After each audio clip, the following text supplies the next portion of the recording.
Who's got it better than us? Nobody! Robert is being chased, thrown on the run, and it is caught. Touchdown, Keenan Allen.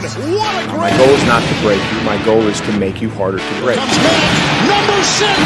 Huge sack by Joey Bosa. Touchdown! 90-yard touchdown! Off at the 8-yard line by Derwin James. Sets his feet, takes a shot downfield, has Knighton. Caught! Touchdown! Chargers! Grab your lunch boxes and go attack this day with an enthusiasm unknown to mankind.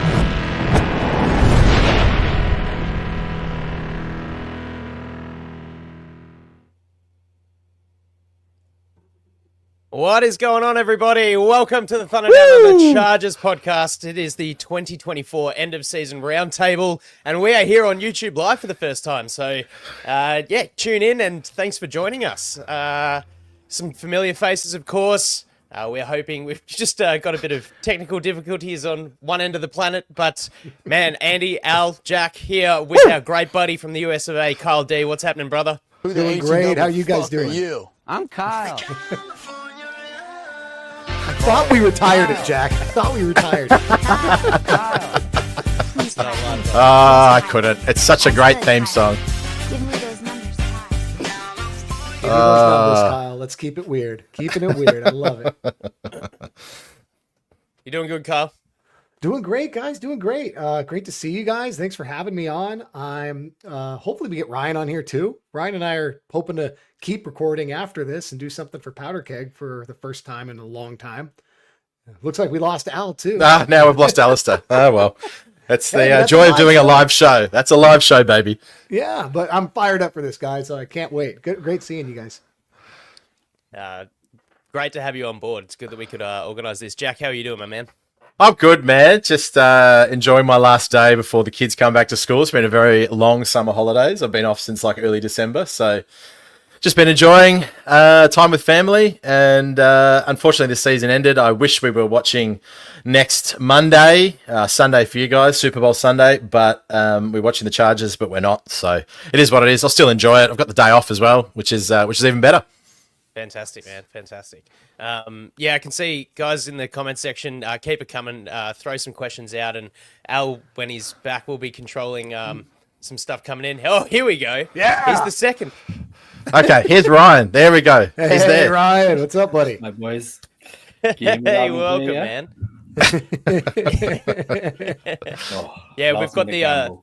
We've got the two masters of Dross, as Kyle mentioned, from the Powderkeg Podcast. You might know them as well for all the tireless efforts they put into on Storm Cloud. So his face, and we're happy to get them both on our show and actually finally shoot the shit with you, because Jack name drops Ryan 50 times over the course of the season on the show, and he's a bit of a mystery of a bloke. So hey, when there is quality content and there's quality analysis, I got to give kudos to where kudos is due, man. Like Ryan's articles are something else.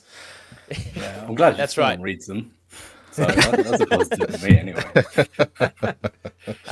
You are a teacher, always doing your citing your references well, Jack, so can't criticize you too Always. much. You Always. make me laugh.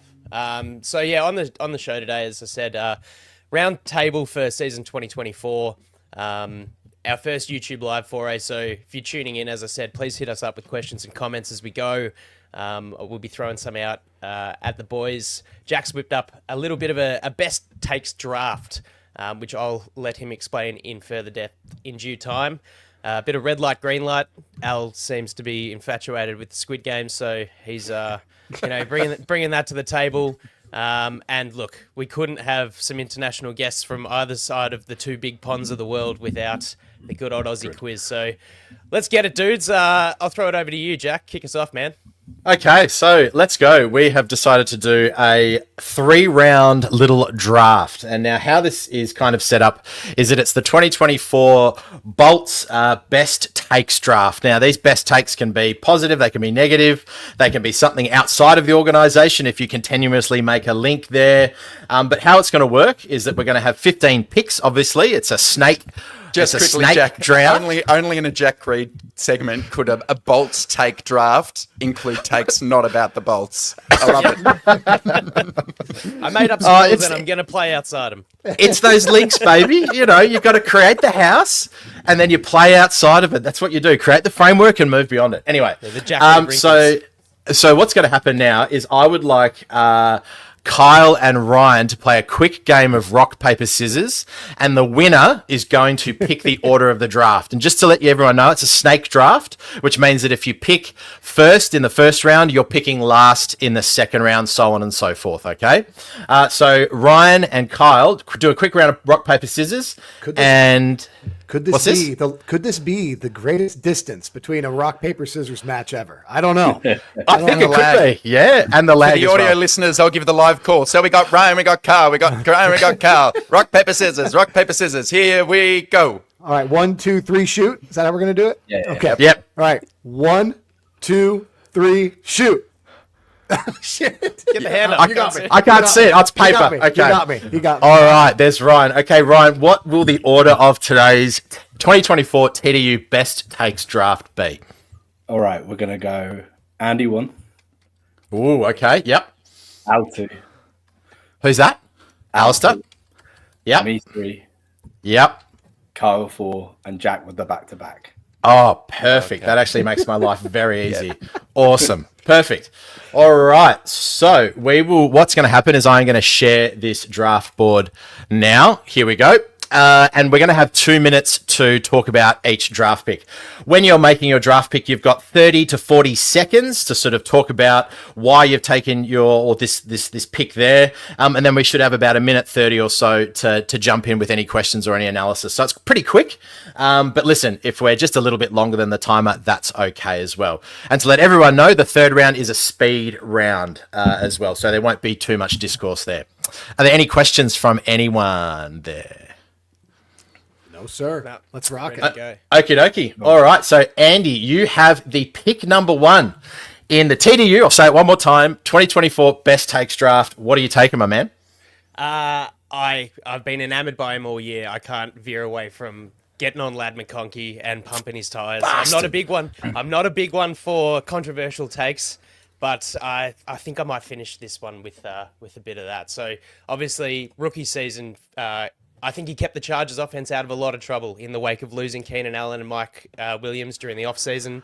Fans were torn about losing who could have been a would-be Charger for life, route running superstar, missed a third down, Keenan Allen. But this second round draft pick out of Georgia took to Justin Herbert's offense like a fish to water, surpassed Keenan's rookie receiving records, and became number 10's Mr. Reliable, and showed an ability to beat zone, beat man coverage, his own crisp route running, yards after catch ability, and getting open in a way that only some know how. So from his breakout game against New Orleans in Week 8 through to the 197-yard game in the playoff loss to Houston, McConkey put together 11 straight games over 50 receiving yards, tallied 6 of his 8 total touchdowns, and completed 13 of 15 contested catches on the year. Not afraid to take a big hit, but certainly looked to fix that as the year went on. My controversial take is I think he's just replaced Keenan Allen, and life beyond this season is just going to be fine the way it's going with Ladd in that slot role. All right. Haven't left too much time, but that's okay. What have we got? I'm just saying that this is the best that we're going to... Well, this is the floor for Ladd McConkey, right? He's going to get better because there's going to be more weapons like he was Brock Bowers second at Georgia. This is going to be awesome. What say you, Al? Yeah, I agree. So if the take is Ladd McConkey has made Keenan Allen an afterthought, I totally agree. I haven't missed that, I'm going to say, nearly obese receiver for the Bears at all. So it's been that. So I'm bringing some fire. Come on, let's get some takes going. We got any other quick questions or comments before we hit my take as number 2? Well, man, I think we do. Eric Vols has commented, do you think Herbert has a tendency to gravitate to the only wide receiver he has trust in? I think that's a really valuable, or really important question, because we know that Herbert has operated as a guy that trusts his receiver and goes to the guy he trusts. So I I think he does have a tendency, Eric. I'm hoping that as this offense grows and builds, and the vibe around the game planning with Greg Roman, I'm hoping that changes. But certainly as this year went on, he put a lot of weight on a rookie, and it came good. So hopefully he doesn't have to just have a tendency to trust, but hey, it happened and it worked. He's never had more than one option. Yeah, that's true. Like whenever Keenan was his guy, Mike was unreliable at the time, and then when Keenan went out, Mike was then the guy. Yeah. So like he's never had two genuine passing threats to target. So I think further on down the line we can judge that a little bit more. Yeah. All right, love it. All right, Alistair, let's kick us off with your first round draft pick at number 2. All right, here's my hot take, and I think a lot of people are naturally going to disagree with it. We all watched the Texans game, 0 rush attempts to Justin Herbert. My take is for the Greg Roman offense to take the Chargers to the Super Bowl, they need to start leaning heavily into the design quarterback run game, RPO game, triple option, read option. The reason why I say this, Ryan, you just posted a banging article. Greg Roman used the second most 22 personnel, 20 personnel in the league.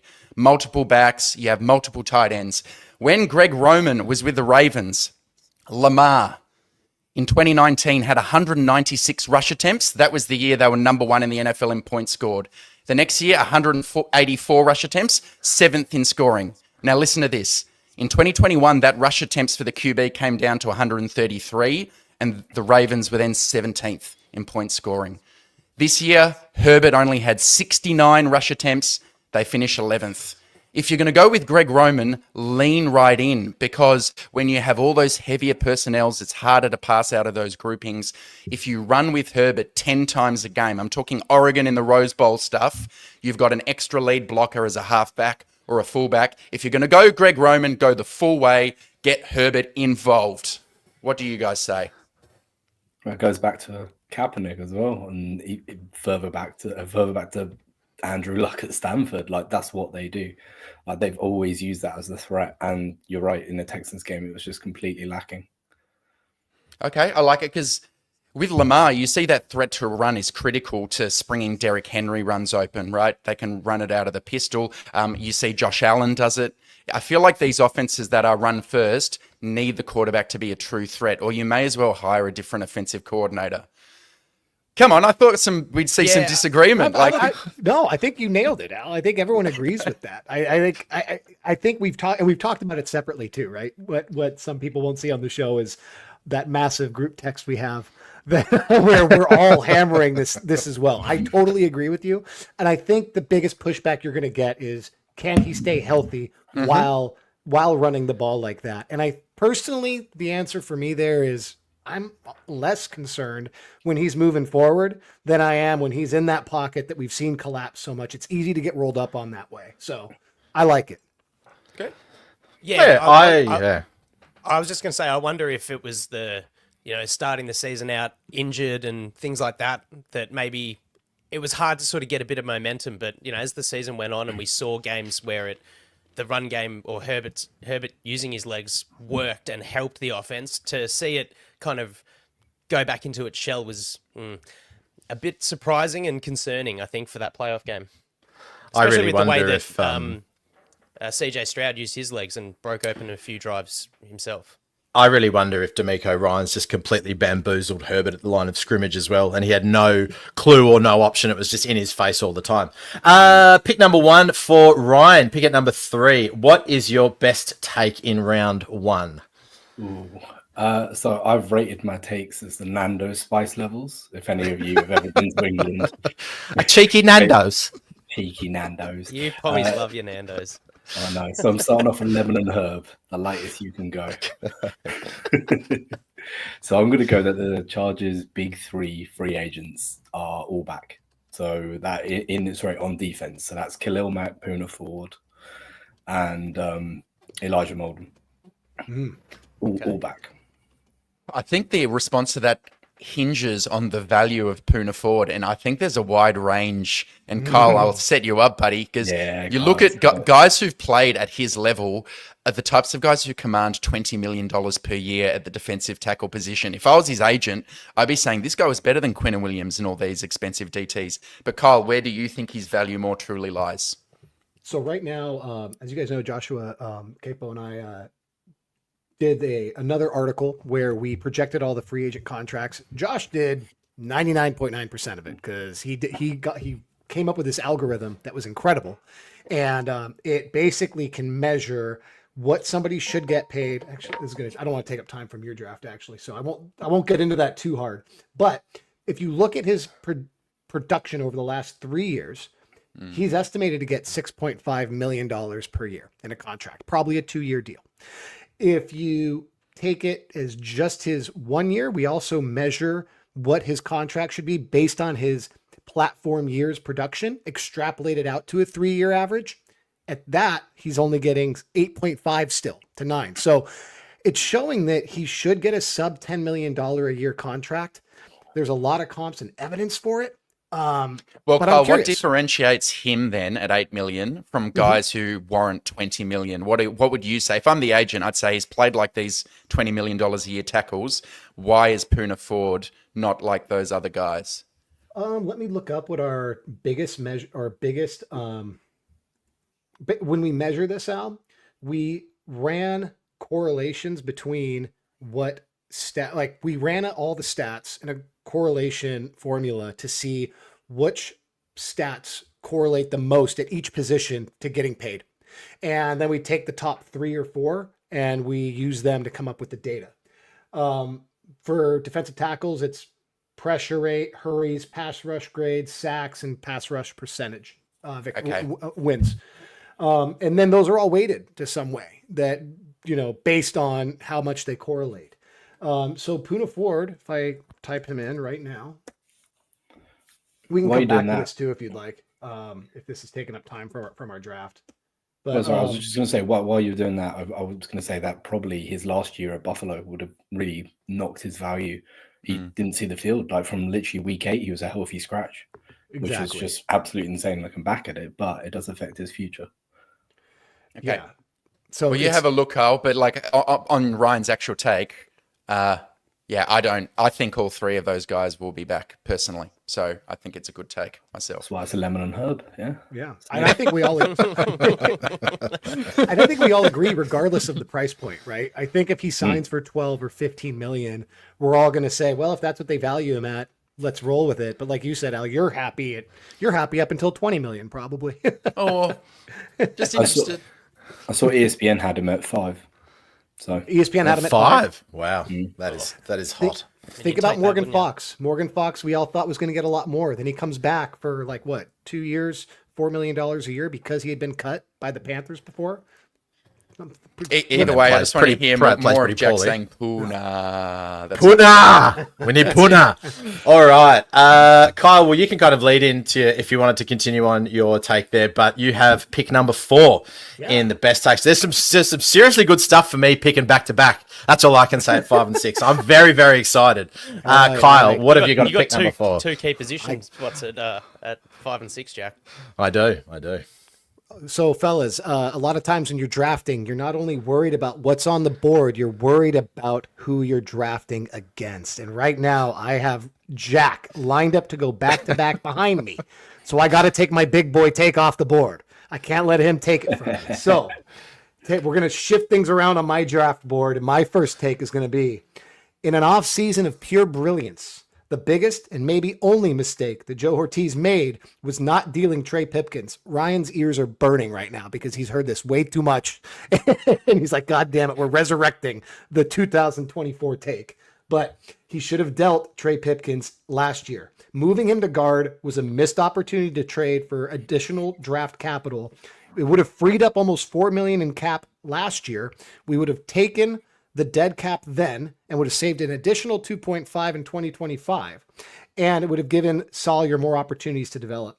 To make matters worse, it was pretty predictable, I think, to everybody on this pod and all of our listeners listening right now and watching, that Trey was going to destroy his trade value at guard. And now the there's no denying, I think, that he's got to be a cap casualty. I don't think anyone's going to trade for him at this point because of the year he had. And we also have the missed opportunity of Tom Telesco, who is the GM that would have valued him higher than anybody else in the league, is no longer a general manager, which we should have capitalized when he was there, when the opportunity was present, but we didn't. So that would be my biggest take, I believe.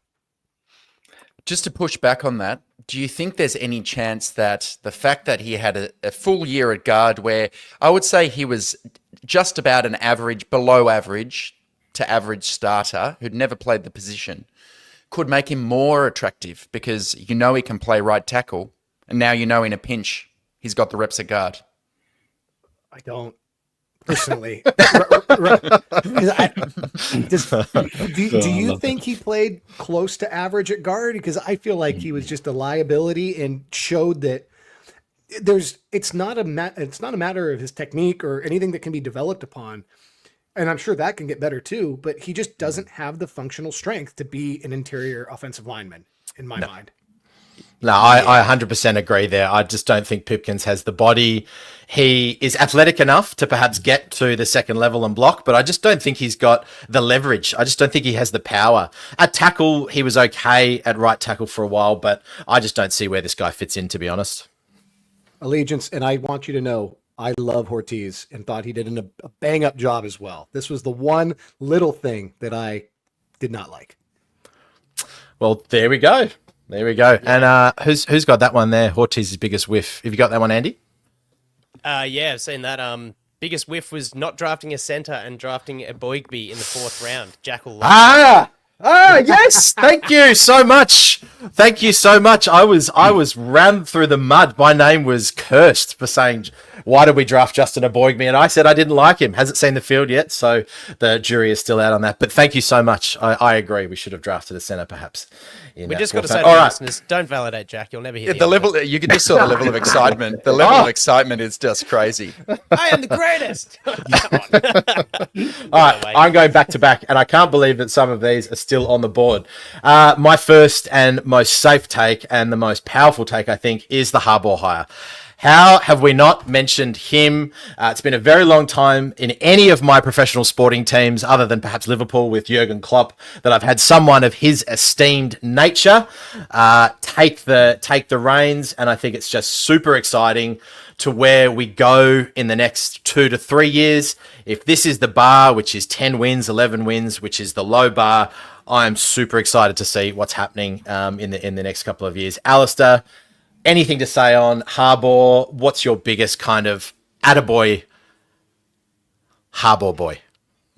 It's too good a take to really disagree, and it should not have lasted to pick 5. I think some of us are getting cute. I've got myself in mind. We're picking like intricate parts of the offense, and you've just taken you've taken the layup that the Chargers have gone from 5 wins to 11 wins in a season. Slam dunk, please. Slam dunk. After inheriting what could have been described as a cap fiasco, and trying to formed a team with retreads, 1-year free agents, guys picked for different schemes, and he's just brought it all together in a way that, as lame as I think the he's a jolly good fellow thing is after the games, the players are freaking singing along with gusto. So he is probably the most exciting thing about the Chargers moving into the next 2 years. So great take, Jack. You get more validation from me.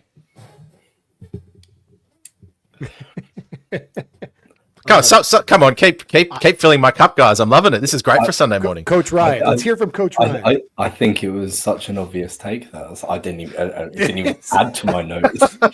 We've got Lowy saying Jack from the top rope. Lowy, you've got to remind us, are you based in Belgium, brother? I think we've got listeners all over the world clamoring to agree with the big Jack. I will say I was on Ryan's same page, and I thought there needed to be a certain level of spice to it, and that's not a hot take. Well, hey, listen, if I'm coming from the top rope, the whole ring is collapsing, all right? I can tell you that much, as well as the person's spine that I'm landing on. Sorry, Ireland. We need a bit of whiskey in our coffee this morning. Whiskey in the jar. Yeah, so it was best take, so he's taken the easy one. I've taken the easy one. All right, I'm going to go a little bit left of field now because I've taken my very safe take. I've taken Brock Bowers. I've taken, dare I say, not Caleb Williams, with my first pick. And I'm going to go with the fact is, I think that, and this kind of might lead into my red light, green light, but I think that Spanoses are finally spending money where money should be spent. And that is the first pick of the second round. And it might be controversial because we all have different takes on the Spanai and what they've done over the last sort of 10 or so years. But the Bolt is incredible. The way that they're spending money on their coaching staff and their front office, I think, is to be applauded. I think, Kyle, you're in that area. You've seen the move from San Diego to LA. How are you feeling as sort of like a Californian? We don't know whether are the Rams bigger? Are the Bolts bigger? What say you? And how do you feel about the Spanos perhaps finally spending the money that the Chargers deserve? It's really bittersweet, Jack. It's really bittersweet because as a San Diego guy, it's hard to see them make these moves now. When they could have, when they were in San Diego, or could have shown a little more commitment to spending, at least maybe building their own stadium. But hey, that's neither here nor there. I said when Jim Harbaugh got hired that there was going to be no talk of cheap and no talk of them not spending, because they did. They went out and did it, and it's incredible. And they're showing that they're committed to putting a better product on the field, which is great. So I love this take, Jack. This is one of my favorites because,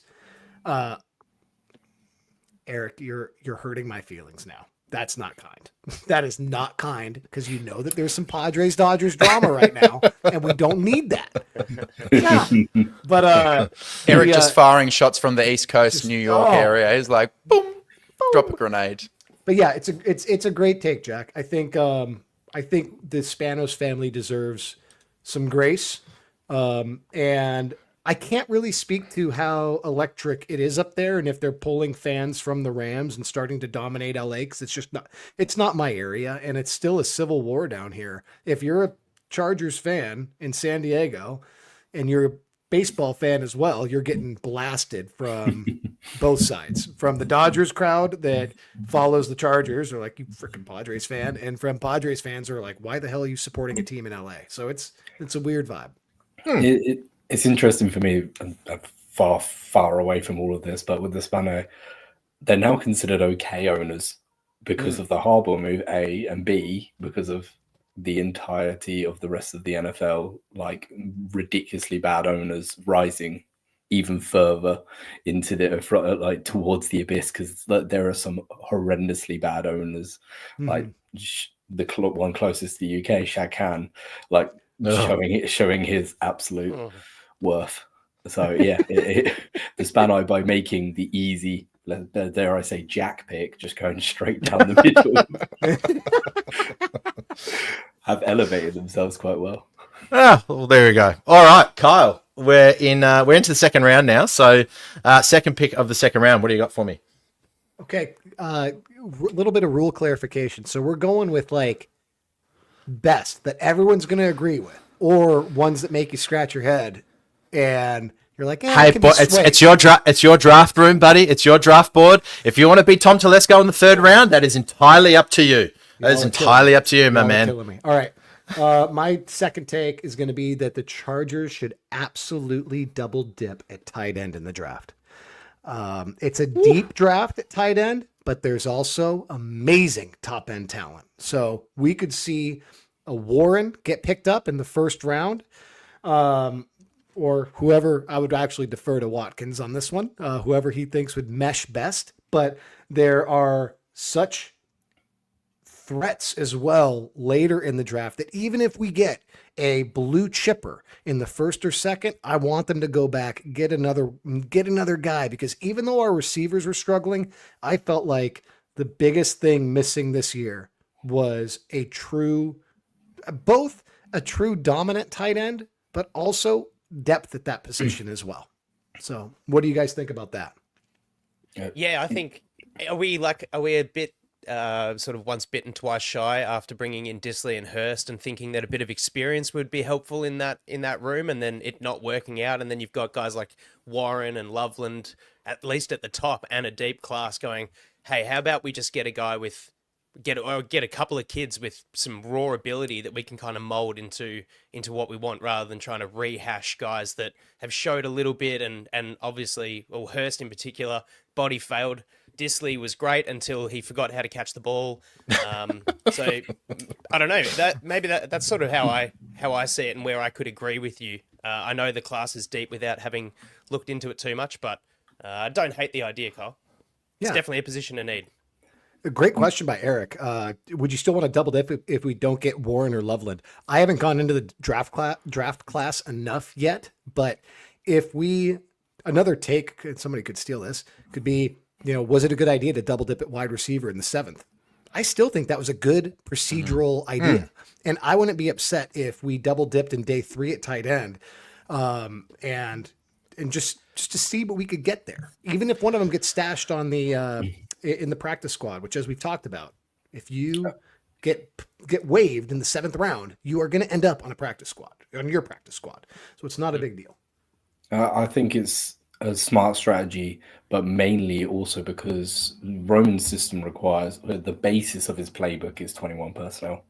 So there's heavy tight ends, but the Chargers have 2 under contract, if I'm right. So we've got Disley and Smart.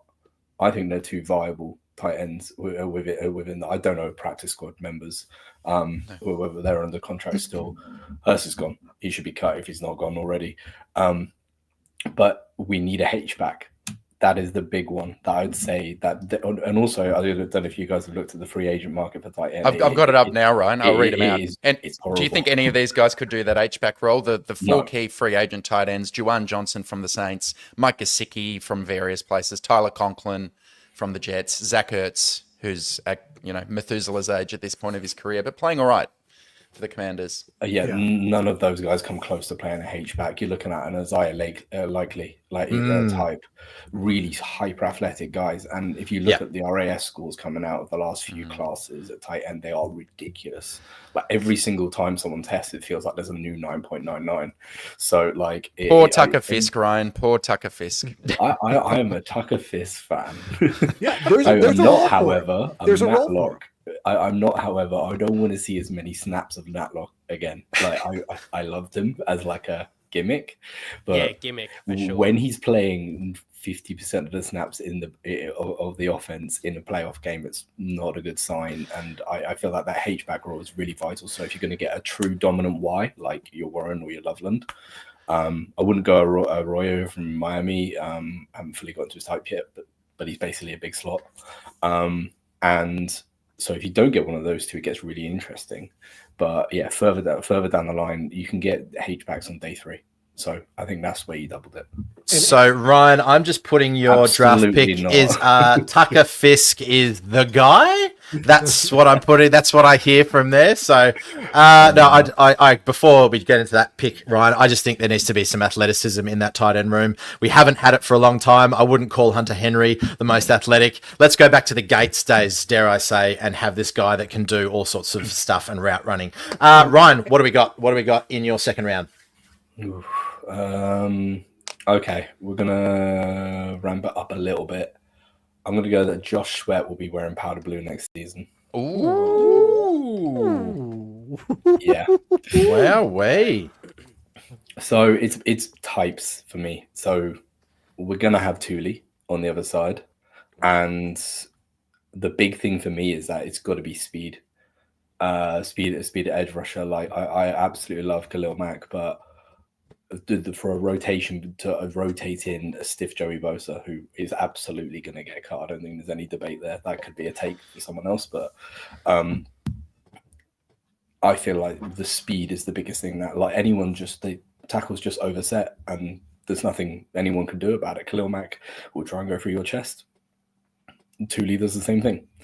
There was no, I love the tandem, but there needs to be a change up. To use baseball terms, which I have no idea about that sport. So it's cricket for Americans. So anyway, so I think a high and also I don't know if you guys read Daniel Popper's breakdown about how much the Chargers can spend this off season, and you can put in 4 or 5 big contracts, but that's without the the Bosa cut and the Pipkins cut and any other extensions and financial leverages that they can pull. So I feel like they will hit big at that position. I'm just going to go off the back of that and say exactly what I said before. Perhaps, I mean, Josh Sweat isn't a bit of an athletic beast. You're saying that we need athletic beasts in the tight end room. We need athletic beasts at the edge position. Perhaps it's time, that's probably the raw athletic score is something that we should be looking at. And maybe if you're listening here and listeners, have a look at that raw athletic score and see where each of our draft picks rank, because that's a really good indicator. And dare I say, because I picked that Isaiah Spiller might be absolutely something incredible. But Alistair, you'll always say that raw athletic score is one of the good indicators, not the best, but a very, very good tool to use whether a draft pick's going to be successful or not. Especially for certain positions, I would Ryan, say. If Bosa is gone, but they retain Mac, do you think they can get what they need out of a day 3 pick with high traits? Yeah. I think if you're gonna find like a Chop Robinson-esque type who is just all blazing power and bend at 240. Chris Rumphian, you're saying, Ryan? I am saying Chop Robinson.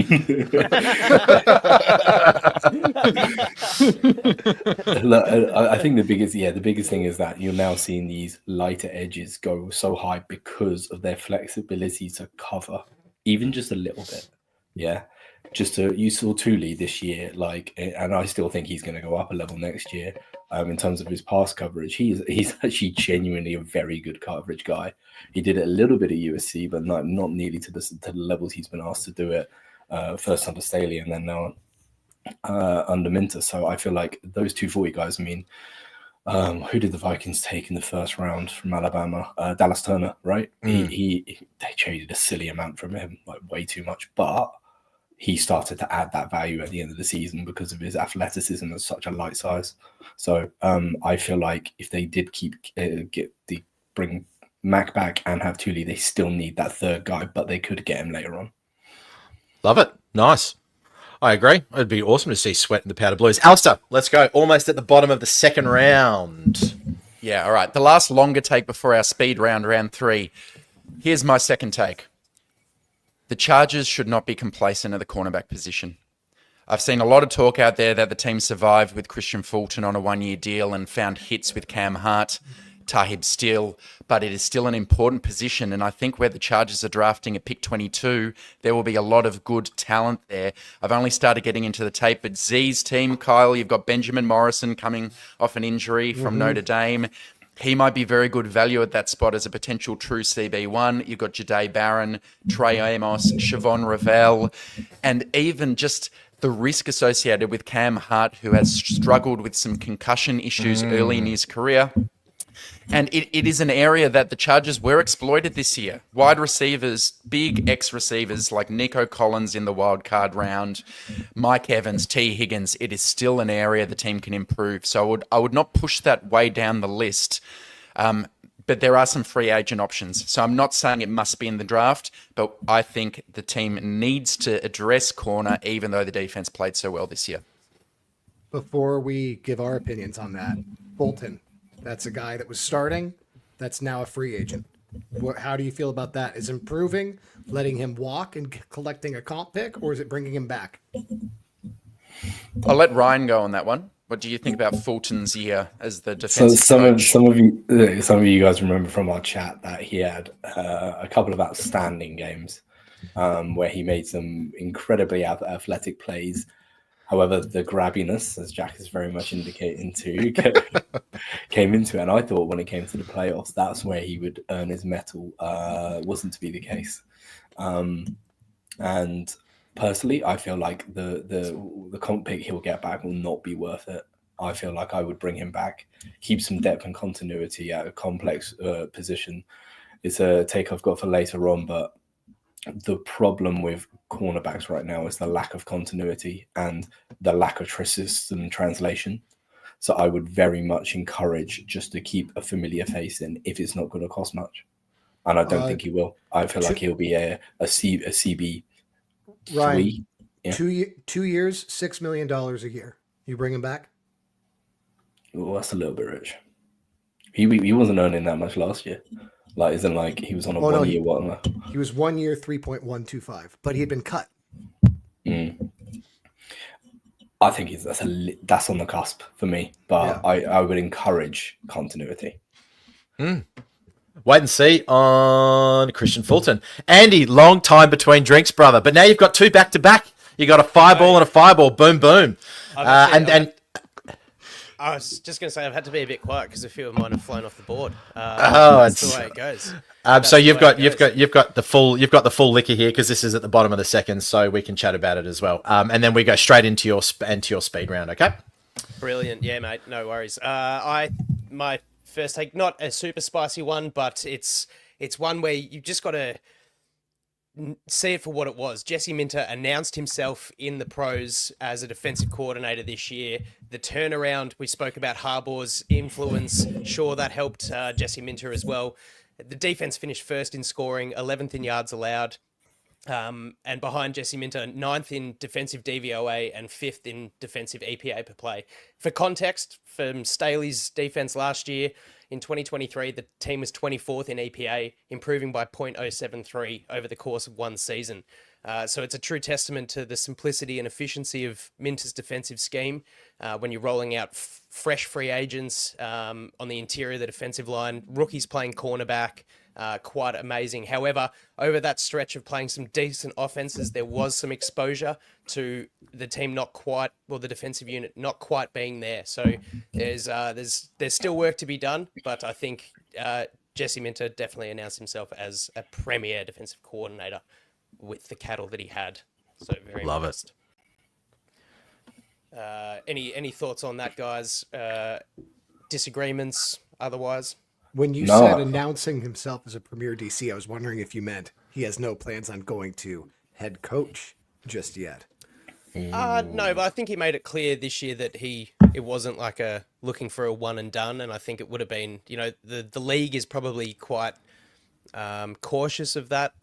Looking at how Staley went on, Salah came to head coaching, things sort of fell apart. Not to say that it's all the coach's fault, but it's happened a couple of times. D'Amico Ryan's obviously the opposite of that, where a DC goes into a head coaching role. But after 1 year, I'd like to see him hang around, and we'll see where he can kind of get this team to before he starts wanting to take his services to a more head coaching role. There seems to be a really good synergy between whatever Minter wants to do and where Ortiz can find guys off the scrap heap as well, because the quality of play that we had across all 3 levels, right, has been really, really good. So it's really nice to see that there's going to be continuity in that sense, not only on the field, but also perhaps in terms of what Ortiz and the front office want to do in the offseason now. And I wonder if we're going to go very hard on offense in the draft and again, just go piecemeal, a couple of big contracts perhaps from the front office on defense, because there's kind of that synergy between players coming in and knowing exactly what to do, because of also perhaps the leadership in some of the coaching rooms that I'm not going to talk about maybe until red light, green light. Anything else before we jump into the speed round, boys? All done, all silent. Okay. Andy, let's go. Speed round. What is your speed round? What is your take? You're going to go back to back here, my boy?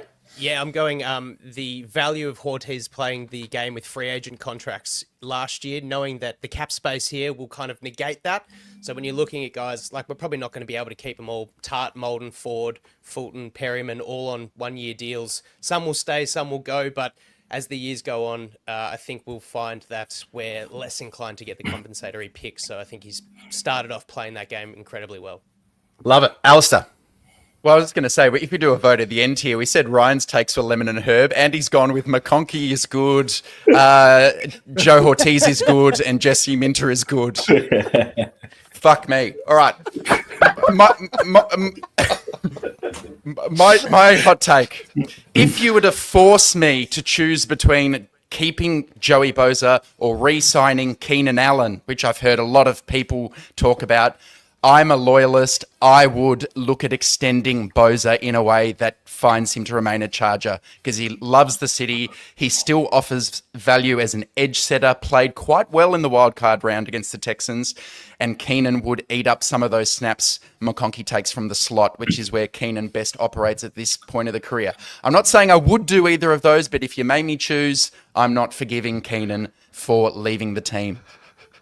You're only saying Unbelievable. that because you're Okay. still wearing a 97 Bolts jersey. I don't And I want to to keep being able to wear And it. you're a tight ass and you don't want it to mean nothing. Ryan, what is your third round pick? So it's not my original take, but I think that the Chargers are going to trade for DK Metcalf. I want T Higgins like Raiders want to be relevant, but the opportunity cost of Metcalf at 10 million for a single season, obviously you're a comp pick beyond that, but also just how much sense it makes. Sanjay Lau's relationship with him. The Seahawks have just hired a really run-heavy offensive coordinator. And also it just makes so much sense overall. And also Diane Henny posting that little cheeky picture with working out with DK Metcalf. So I feel like it's leaning towards happening. I see it. That man is an absolute Adonis. He had a six-pack when he was birthed out of the womb, I think. Kyle, your last pick of the 3-round draft. I got to be so careful with how I word this. I would say that the person that is more important to the sustained success of the Chargers between Justin Herbert and Jim Harbaugh is currently Jim Harbaugh. And if one had to go, it would end up being Justin Herbert before Jim Harbaugh. We were waiting for that. There we go. I love it. Spicy meatball. And you've also left it to the last, which means no one can really respond. So we'll leave it to the comments. That's an interesting one. My last one to round out the draft, and this is something to do with food. The only reason why we won 10 plus games this year is because there was a pizza oven at the Bolt. When you eat pizza, you're happy. And when you eat pizza, you win games. Well done, Spanos. Well done, Wolfgang Puck. Everyone loves eating pizza. So that is including me, that is my last take. And so that ends the... I hope everyone enjoyed that, by the way, for this listening. It's gone a little longer than we expected, but that's great because I think there was some good stuff there. You can see on the screen there, and we'd love if... hold on, I'll just continue. I'll finish it at the Bolt. There we go. Listeners, do a quick recap. Chime in with who you think had the best draft. I don't think Kyle's winning. I don't think I'm going to win. Yeah, no. Oh, but we covered a lot there. We covered free agency, we covered front office, we covered contracts, we covered some games. Let us know in the comments, guys. We've got Alex Instore. Hey, brother. Getting the nails across for Kyle. Oh, that's good fun. All right, that does it. Thanks, guys. That was really good fun. We might post this up on our socials as well, so people can have a look. We post it on X, and we can go from there. Andy, I'll hand it back over to you. Yeah, mate. Well, look, I don't know who won. I think there's some great points across, some way spicier takes and some safer takes. That's just how it goes. It is the round table. It is the covering of season 2024. So I guess we've got to cover all those little tidbits here and there. But we'll move along to red light, green light. We have developed a few statements each about the Chargers or the NFL. We're going to go around the horn and shoot our statements at one person in particular. If I ask Ryan, you just say green light if you agree with the question, or red light if you disagree. So I'm going to let Al start off. Okay. And we'll just go from there. So if you get asked a question, you just hand over and ask the next one. Okay. Let's go. Jack, you're in the firing line. Hey, Okay. Jack, the refs do not favour the Chiefs. People are seeing an NFL conspiracy where none exists. I have just the person in me that is just sort of critical and factual. I'd have to say green light, because to have that big of a conspiracy with that many people involved in it would be unbelievable. It's Brady. It's winners win. Winners get the calls. Winners just win. So I'm going to say green light on that one. I love it, Jack. And if you subscribe to too many conspiracy theories before too long, you're doing the "my heart goes out to you" gesture. Yeah, it is. Okay, I'm going to shoot one off to Kyle. And this is an interesting one as an American, the only American on this podcast. The NFL playoff system is flawed and does not allow the best teams to compete. And average teams continue to make the playoffs, meaning mostly poor viewing. It needs changing. What say you? Red light, green light? The NFL system? The NFL playoffs? Yes. I like the system right now. I'd give that a red light. Good. Yeah, I'd give that a red light. I'm interested. I want to hear more about that take from you, though, Jack. That's what I'd love to. You said too many teams. He means the Bengals should have made the playoffs. Are you getting it like the wild card system, the home field advantage of, teams that are in shit divisions winning the division, getting Correct. a home game doesn't work?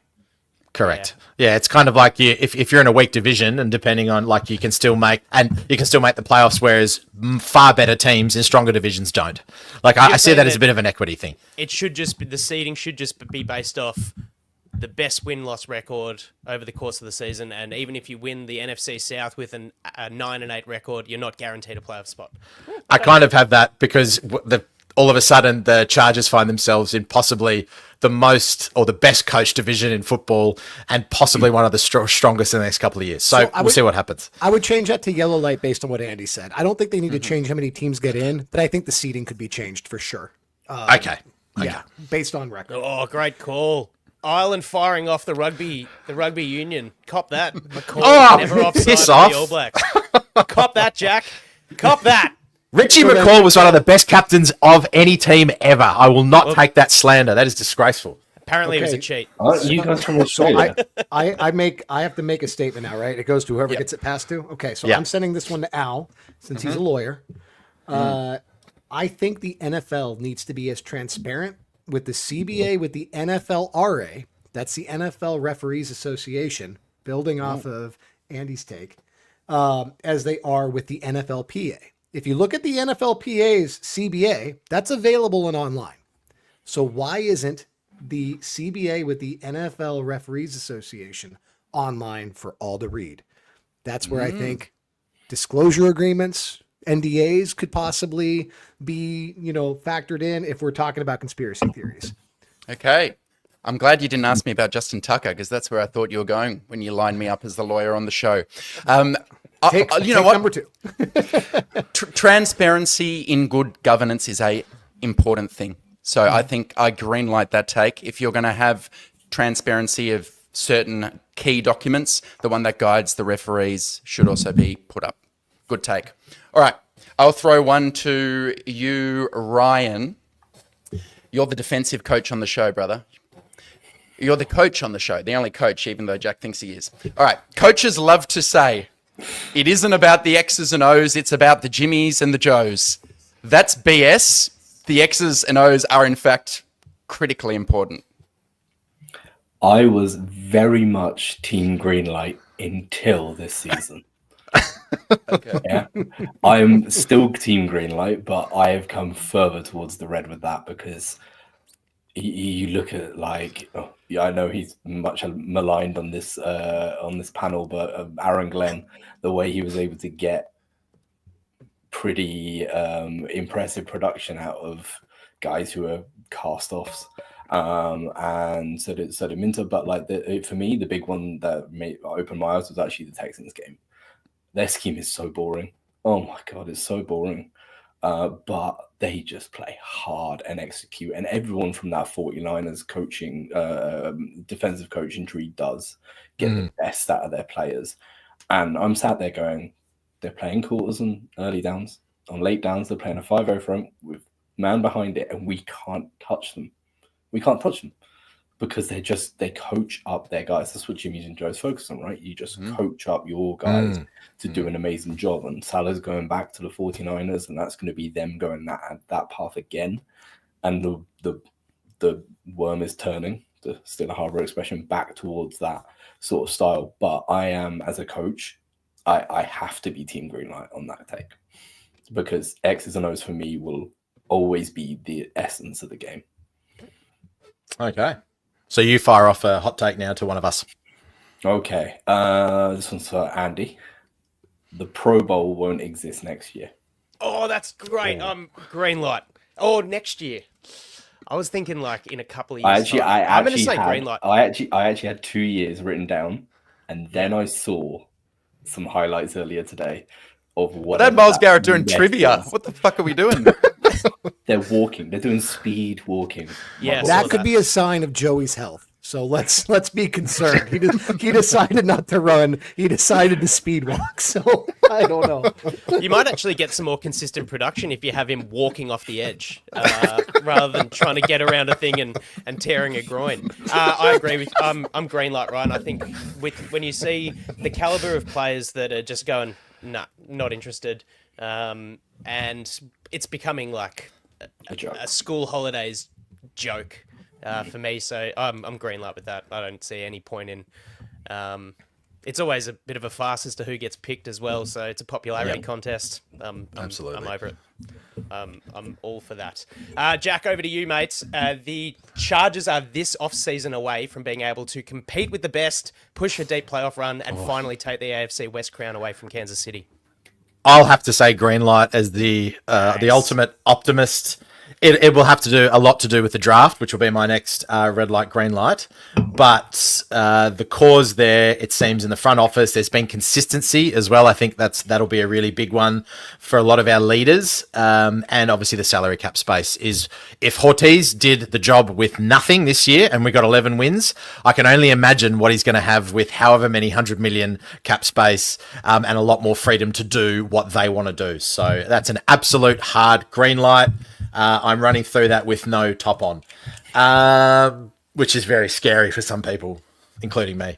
I'm going to go straight to Alistair. Kyle and I very much, and we saw in Kyle's draft that we might have started being questioning Herbert a little bit. So I'm going to see how you take this question.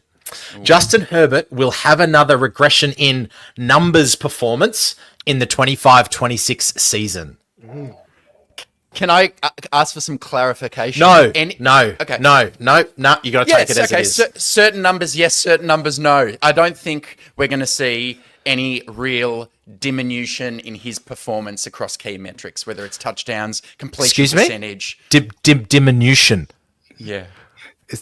Diminution. Yeah. He's going to be good. I think that's I'm red lighting the take because Justin Herbert arguably will have a lot to show. I think he'll spend the offseason hurting from what happened in that wildcard round. And it's another year of familiarity in Greg Roman's scheme, plus better weapons around him, tight ends, wide receivers, interior offensive line, which we haven't even discussed on this show. So no. Red light in Herbert. I trust Kyle. All right. Andy, I'm going to throw this one at you, man. Head coaches should build a football team that suits their home environment. In this respect, Harbaugh and Roman's focus on the running game is inappropriate and incongruent with the Chargers playing inside a dome at SoFi Stadium. Red light.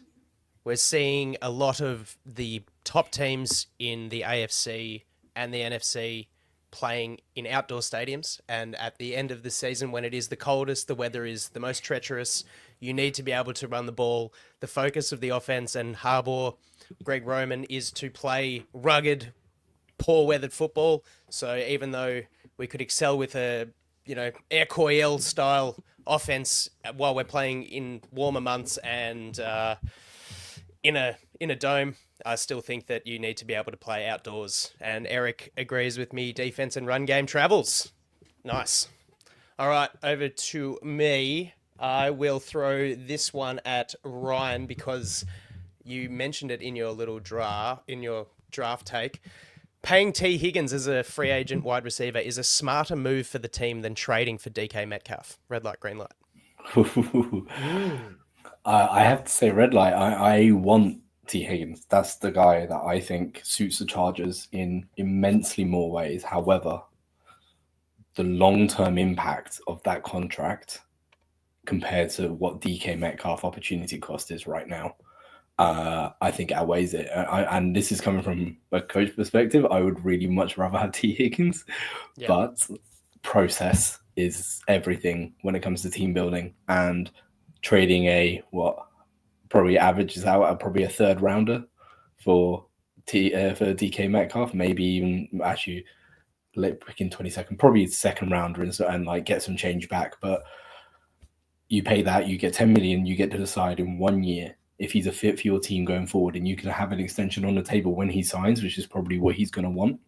However, you don't have to put that in So you could have him on that 1 year, play his arse off, get him into the system, see if he fits as that boundary X that we desperately need, get him the ball in his hand, see what he can do, and move on from there. I obviously would just. Well, I've had dreams of T. Higgins in Chargers colours, so yeah, I'm gonna red light. What kind of dreams, Ryan? Confusing. Like Mr. Burns flying in through the window dream. That's a great call. That's a great call, Ryan. That's There's a lot of unknowns with the DK Metcalf contract extension that.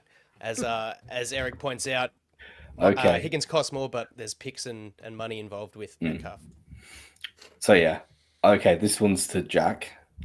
I'm going to give you some context for this because you might not have them on the top of your mind. Considering the disaster of the last 2 years of trades, in-season trades across the entirety of the NFL, I think we see that number drop dramatically.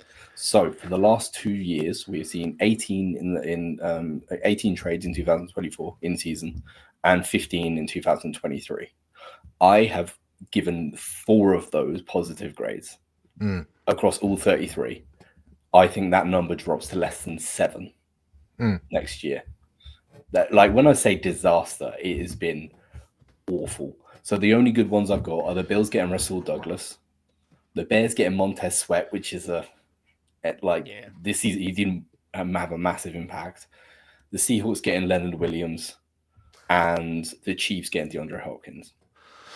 I'd have to say I'll greenlight that again because I'll use your own language to reply as that process is everything. And it just seems to me mid-season trades, the person who's trading never, ever generally gets the value perhaps that they want. But then at the same time, players want to leave. They want to do this kind of stuff. I just think it's... Do you want to explain that one for the audio listeners, Andy? My cousin Packers Dan has been in the chat throughout the day, and his lovely daughter has just always grown up calling me Auntie Andy, so she's chirped in with a little bit of humour. Care to explain that one? That's not dream related, is it? Absolutely not. It's good old fashioned just family humour. To go back to what I was saying, I just don't think teams, big contracts anyway, I think there'll always be a movement of fringe guys, but perhaps, there's so many, and Ortiz does it so well off the free agent market, there's just going to be guys moving from a practice squad, and with the salary cap and players and plans, I reckon it might stay the same, it might drop, so I'll greenlight that one. I'll give one more little bit of context. I thought you would be the same. I thought it would be the same, that it would be majority fringe guys. Yeah, I can count 1, 2, 5 total fringe guys out of those 33. Really? And they're all big guys. They're all starters. All of these trades are for starters almost. Well, maybe it's not a bad thing that Telesco never traded in season. Maybe that's a win for him. Anyway, Jack, he never traded. Yeah, that's right. Purity. Okay. Ryan, I'm gonna shoot this back to you. Being a coach again, Harbaugh will be harder on his players in year 2. We will see more players cut and or not getting the snaps if they make mistakes. And I'll give you an example. What ended up happening at the end of the year with Pipkins and Solier? Red light, green light. Green light. I mean, that's him. That's who he is. I think we've seen an older, more mellow version of Harbaugh compared to his 49ers days and even his Michigan days. But I actually thought maybe it's just because we've had a few years of Telesco, just being let's give him 3 years to see what he's like about players. But considering the amount of off-season moves, the amount of bottom roster churning that he did, that's going to continue. But how high up it spreads is going to be very interesting. I also feel like they can take the impact from big contracts that they got from early on in the what they inherited. So Bosa, Mack, and everyone like that. You can't really do a lot with that. You can't bench Bosa when he's earning $35 million a year completely.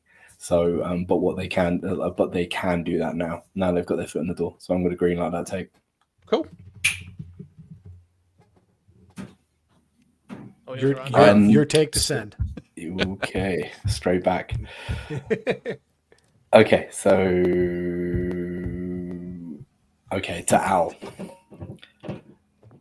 Pete Carroll will sign Kirk Cousins this offseason. No. For a little bit of context, he courted him heavily during the draft, the 2012 draft. And they've actually said that if they didn't take Russell Wilson, they would have taken Kirk Cousins. And he also looked at bringing him in during the 2022 offseason. Ooh, that's good context because I did not know either of those things.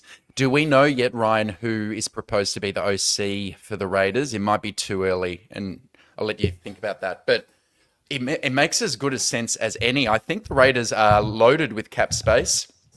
I think they'll want to be competitive relatively quickly. I mean, they've brought in a very good coach who is on the older side of things for sure. So I don't know if he's going to want to spend 1, 2, 3 years rebuilding.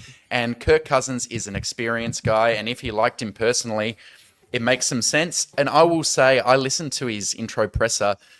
I was more impressed with John Spytek, the new GM of the Las Vegas Raiders, who's come across from Tampa Bay. It was one of the best press conferences I've heard from anyone ever in the NFL. So I feel like the Raiders finally have adults in the room, a bit like we experienced last year, where you have Harbaugh and Ortiz. I have a feeling Carroll, Spytek, they'll have a plan, and I'll greenlight it, Ryan. I don't know if this is a great draft class. They're picking at 6. The attraction of someone like Kirk Cousins to come in, especially if they find a coordinator from a Shanahan type of system, makes sense to me. So good call. I have one more in my... What do you keep arrows in quiver? Before you do, Al, Andy just outed himself with his pajamas right now. That's awesome. Okay. Yeah, I've seen Andy in his gym jams 2 more times than I care to admit. Kyle, my last one's for you, man. All right, buddy. The Chargers lost to the Texans. Falls on Joe Ortiz. He should have made a move for a wide receiver before the trade deadline. I had this one too, bud. Cool. No, I totally disagree. Well, actually, let me give that a yellow light, because my take, Al, was going to be the Chargers would have won against the Texans if they had made that trade, but they wouldn't have made it to the conference championship. It would not have gotten them to the promised land. We would have had the same result. It would have just been a week later. So in terms of, do I like the move as a whole to stay put and not make that trade? I do. I give that a green light. So okay. Forget how we word that, but yes, I red light then. Sorry, you said that the take was red light. It's yes. Exactly. I'm with Eric that even with a great wide receiver, and at the time I was actually pitching that we should focus on tight end, not wide receiver. But even if we made one or both of those moves, that our interior offensive line would have still been such a problem that Herbert would have ran into the same issues. And you can't get an interior offensive lineman in the midseason. That's not available. So I will send that to, let me see, where do we want to go with this one? Okay, Ryan, I'm going to pepper you again, buddy, because you and I talked about this during the draft last year. If you remember, I said there's been enough talent that's fallen because of this run on tackles and quarterbacks that the Chargers should trade their 2025 first for a high second that year to go ahead and grab a Zach Frazier, a JPJ, or one of those stud defensive, I think there was like a stud defensive lineman, and Kool-Aid was there when we were talking about it. So the take in particular would be the Chargers should have traded their 2025 first for Zach Frazier or JPJ to get that stud center last year. I am going to go red light because hindsight's 2020.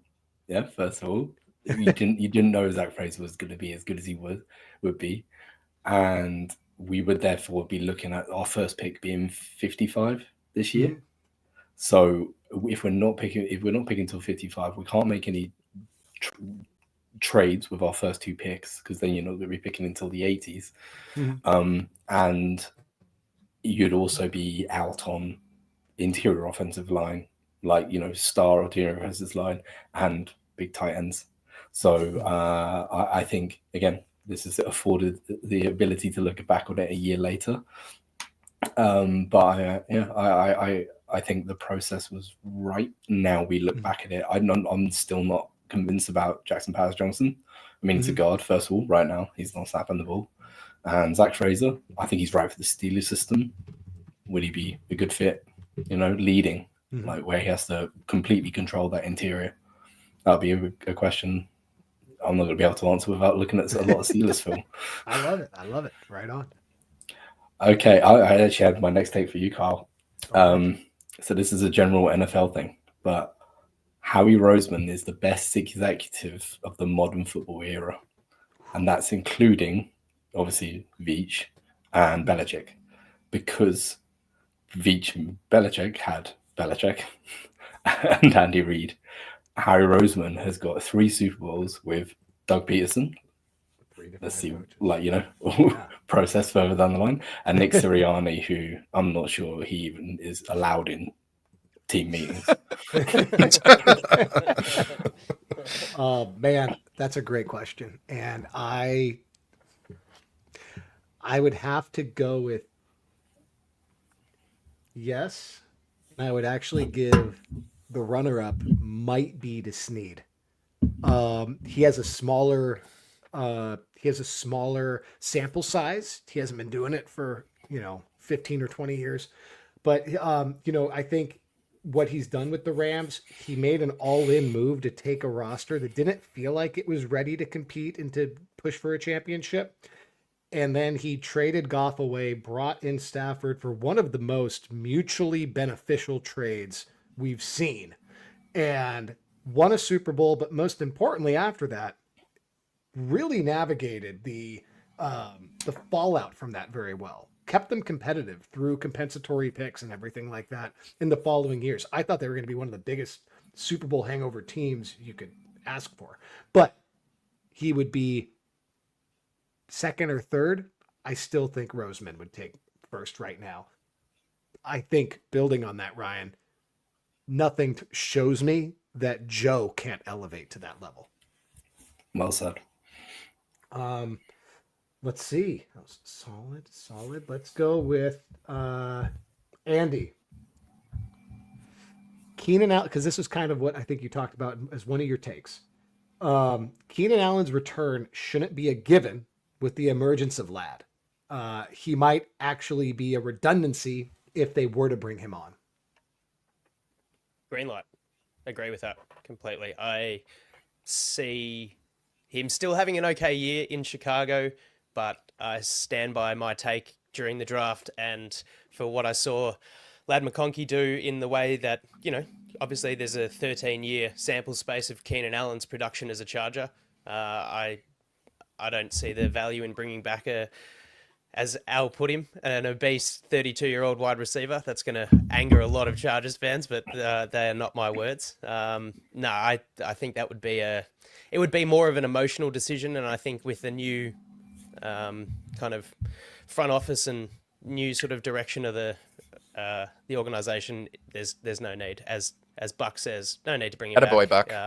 Yeah, I'm about that. I've got one more, and I'm going to throw it to Al. And this is a little bit of a shout out to our buddy Athir as well. I had this red light, green light. You've asked the question too, Athir. Trey Smith, as far as free agents go, is the most important target for the Chargers this offseason. Red light, green light. The guard from KC, for you're not aware. Yes. Aware of I'm aware. Trey Smith is. It's more for everyone else, mate. I know you're aware. You know what college he went to? What colour undies he wears? Yeah. Look, the big question is how much do you value scheme specificity for your guards, right? And I don't know. I know that like people think Greg Roman is a gap scheme offensive coordinator, and those are the guys who you should be targeting. I wonder if you don't look for people who might be less limited in the way they play, because that kind of limits your creativity as a play caller, the type of runs you can call, and maybe the coordinator gets fired in a couple of years' time. That said, I do think Trey Smith fits the bill for what the Chargers are looking for, which is a guy who's always been available, experience, playoff success, probably I would say he's a better run blocker than he is a pass protector. You've seen in the playoffs, he sometimes has some issues in pass protection, and he would be a massive upgrade over Trey Pipkins.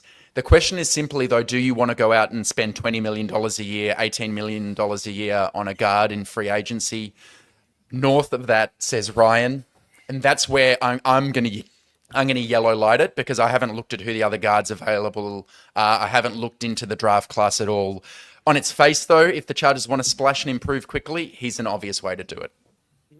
I'm just going to say, I didn't see in our notes that we were yellow lighting things. Yeah, I know. It's a bit weak, isn't it? It's nonsense. It's real. You know, you'll appreciate this, Ryan. It's real French behaviour. It's sitting on the fence. It's being a coward, essentially. It's been lemon and herb. Lemon and herb has been the theme of the show, I think. I'm out of taste, guys. So unless anyone wants to okay, I'll do one more, and I just want a red light or a green light for all of you, because this is a spicy take, okay? And then we can go to the Aussie quiz, Andy. And I don't need you to describe it. I just want to see what people think. And also for our listeners who are watching, it is actually not Harbaugh nor Ortiz that is responsible for the success of this year and this seemingly change of culture. It is all down to the Spanos family deciding to invest in the team. Red light, green light, we'll go Alistair, Kyle, Ryan, Andy, and back to me. Alistair, what say you? Red light.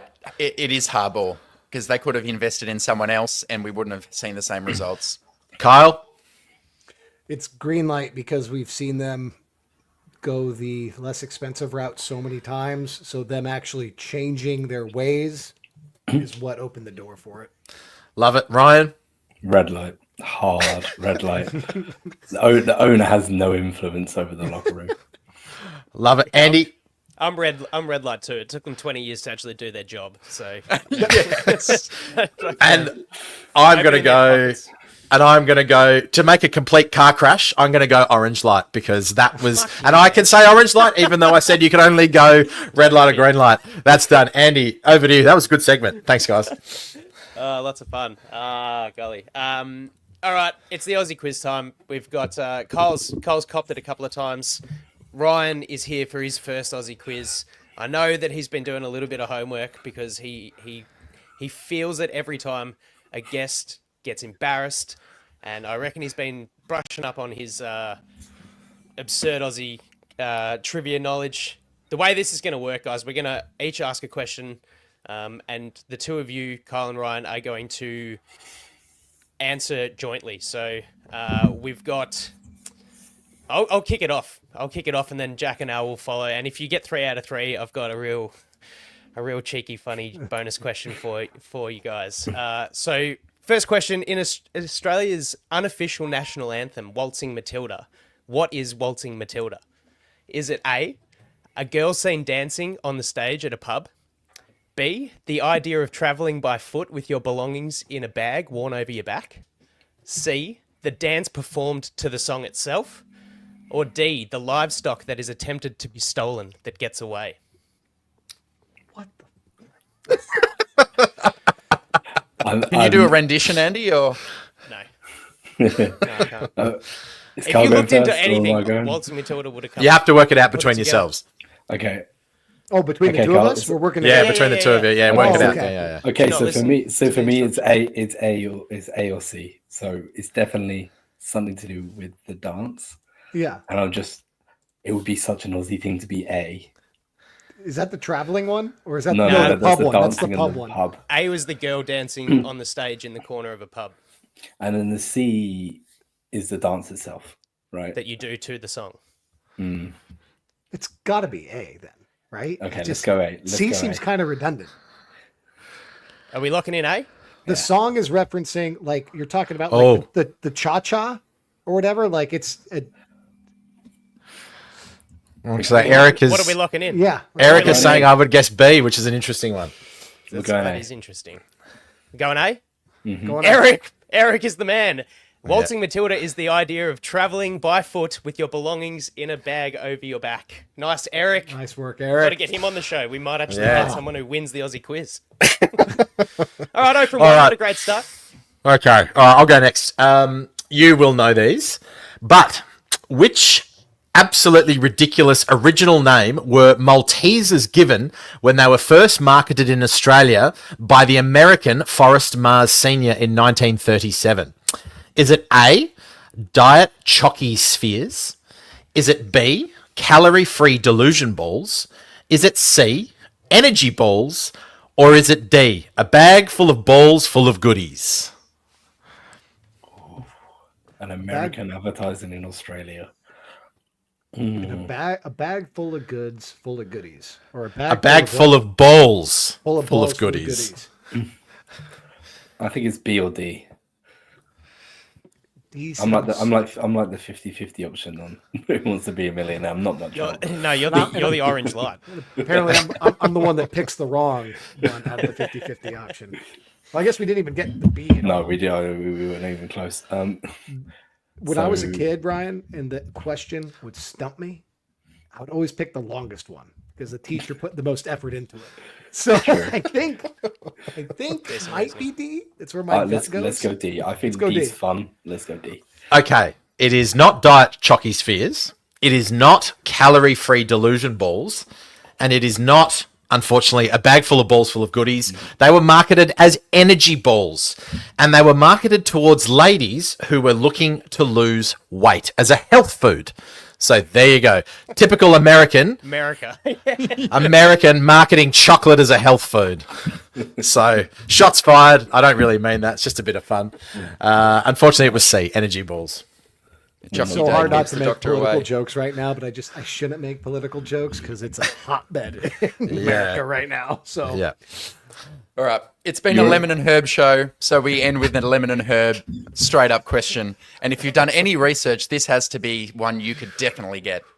Australia's total population, what is it? Which figure is closest? A, 10 million, B, 30 million, C, 50 million, or D, 70 million people in this country? Jesus age. In this great southern land, 10, 30, 50, or 70. Ryan, I see you typing away on Google. None of that. It's like, where can I get these up. energy balls? Where can I get energy balls? Carl, I'll let you do the 50-50 work this time. I've not been good at it. I'd say between 30 and 50 would be my gut. My yeah, gut same. is 30. It's a pretty big country. Yeah, but there's No, like it's nothing. not. There's nothing in the middle. You all just just trying hang to out on throw the you. coast. You liars. It's just kangaroos in the middle. For example, All right. I can't believe I didn't look at the population stats because I know that 80% of Australia lives on the coast. So, like, Yeah. yeah, maybe that helps us. I'm gonna go 30. I think 30. Yeah, that's where I'm leaning to. Okay, we're going 30. And we end with a correct answer. Yes. Well done. Ding, ding, Amazing. ding, ding, ding, One from ding. It's three. about That's almost 27 mil. There you go. Nice. Al's always going to throw in the soft one. He's like, I always feel bad, burning these people's vibe. Well done, boys. 1 out of 3 is better than 0 out of 3. Good on your buck, Eric, getting a couple right there. Guys, heck of a fun show having you guys on. Yeah, it was awesome. Got to do it more when we can make the time differences work. And thanks for everyone involved with the YouTube live comments. It was a fun experience for us doing this for the first time. So I dare say we'll be back at it. Maybe we'll get some draft day live behavior going this year. We'll see how we go. But look, as far as it goes for TDU, we're going to take the rest of Feb off. We'll get back into the studio at the beginning of March, what the Chargers should do in free agency and the off-season plan. So, like I said, unless there's anything to add from you guys, heck of fun. Thanks to everyone who joined in. And, that was Thanks great for fun, joining, guys. Good to No recap worries. the show in such a fun way. So, And TDU crew, if you guys are taking February off? think so, yeah. That works great for us because Ryan and I are going to relaunch Powderkeg. So we're talking about potentially doing a show after this if Ryan still feels Ryan's on the boys are on the morning coffee. Ryan is on the late end of things. Get those energy balls out, boys. We'll see. But we're going to dive into some off-season content for everybody. Start previewing the free agencies or outgoing free agents incoming. And so tune in, guys. Looking forward to seeing y'all. Yeah. Thank you boys so much. Powderkeg back. So that was awesome. It was awesome to move the chat that we all have into real life, and it was even better than I thought. Just as chaotic. I love it. Yeah. Thanks, boys. That's right. All right, guys.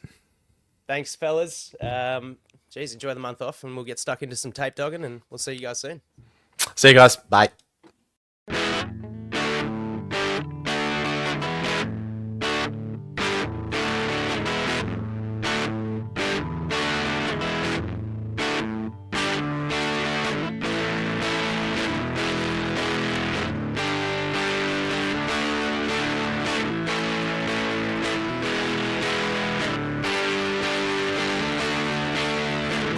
Back pedals looking, firing. He's got Floyd turning. Got it. Zigzag. 10, 5, high step. Touchdown!